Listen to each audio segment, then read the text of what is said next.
Now, we're always in the market to look for new and interesting financial products, and we come across one called Nudge, and we have the CEO of Nudge, Andrew Wilson, in the studio with us. Andrew, thanks for coming in. Thanks for having me, Peter. So tell us about Nudge.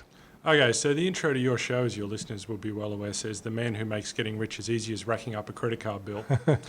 We say something similar. We say we may not save the world, but we'll help the world save, right? And the problem is the saving experience has been made difficult. So if you look at current trends, we're moving towards a cashless society, and we all know that people spend more when it's not in cash.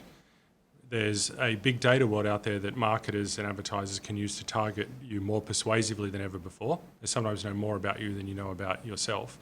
And our brains are being wired towards impulsivity by social media. So it's those regular dopamine hits, it's new, it's fresh, it's instant gratification. And we're saying, what chance does the young consumer have in today's world to take control of their financial life and not be pinballed through by the choices that others make for them? And we think the answer is nudge. Okay. So I guess Paul and I are both thinking, well, how does Nudge work? It's a fantastic goal. Yes. How do you do it? Okay, so nudge, as you may be aware, relies on the principle of behavioural economics. It's the idea of slowly moving people towards things that are in their own best interests. So what we do is you download the app, you tell us what you're saving for and the duration of time until you're aiming to reach that goal. So let's say I'm saving for a trip to Switzerland in 2020. So I know that I need to save $5,000 for the trip. I know that I have, say, a year to do that, and I input that as a goal, and then we use that knowledge to coach you with impulse savings prompts. So you'll be going about your day, and instead of getting a sales offer pop up on your phone that steers you away from your goals, you get an impulse savings prompt that says, hey, Peter, you've been nudged. Do you want to save $17 towards your trip to Switzerland now? And when you say yes, we will pull the money from your transaction account and park it in your nudge savings account. And for a bit of instant gratification, you will see we cover your goal image with tiles, and the moment you accept a prompt, we remove a proportionate number of tiles, so it materializes before your eyes. So we think that the image of your goal is more emotive than a number, and a number is just a proxy for what you're saving for. And is nudge, probably not such a big an issue necessarily for some of the millennials, but is it a bank or an authorised deposit-taking institution? It's not, but the funds are held with an authorised deposit-taking institution. Right. So we don't hold those funds, but we hold them on behalf of users. With okay, so you provide a prompt, and the app that obviously makes it easy to do the transaction or the transfer. Is that what happens through people saving digitally, I guess? So they're providing a digital instruction to their bank to move money into this Nudge savings account? Is that what That's correct. We have a standing direct debit arrangement that connects to their transaction account. So it can be with any Australian bank account with a BSB and account number for a variable direct debit facility. So we can pull that money and we hold it in trust and return it for spending. Now, I presume you use machine learning or artificial intelligence to do the prompts. Is that a fair call? Or is there a very busy person running through saying, I better do this person now, I better do that person now? No, there's no monkeys there pressing the individual buttons.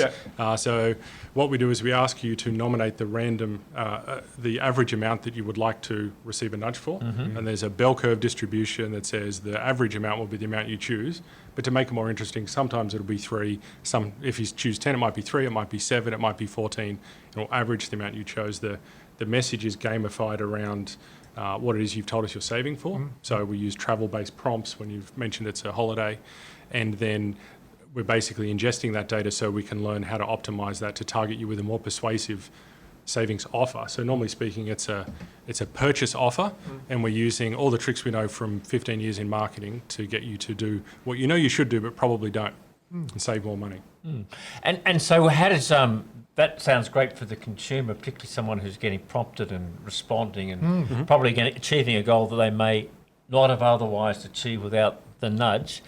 So what's your business model? I mean, you said that you're not an ADI, so how are you guys getting remunerated, right? We have to ask that question. The perennial question, if you're helping the user and you're not making money from them, how are you in business? I was asked in the early days, is Nudge a business or a charity? And I said, I don't think doing something good and making money are mutually exclusive propositions, right? So what we are working on is... But you're also in advertising as well, aren't you?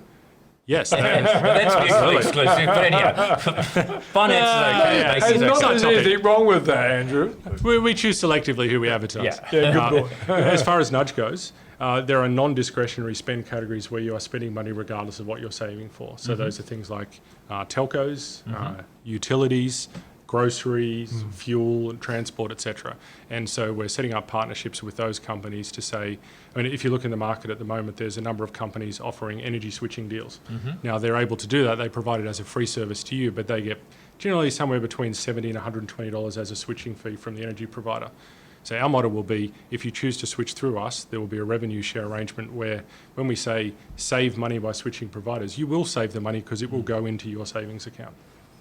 So that still requires you to do effectively some selling, doesn't it? Because you've got to build the traffic, you've got to develop the proposition, the customer gets something that they can utilise, they get their goals. Presumably you've got other ideas in terms of what other things that might be triggered through behavioural economics, but you still they still need to buy something or do some transaction through you, don't they? Ultimately, yes. And so what we've said is, if you look at most marketing and advertising, there's a degree of inefficiency in it because it's trying to get people to switch their preference from one to another or from one category to another. And the savings problem is largely driven by those that are encouraging the switching towards an impulse buying scenario.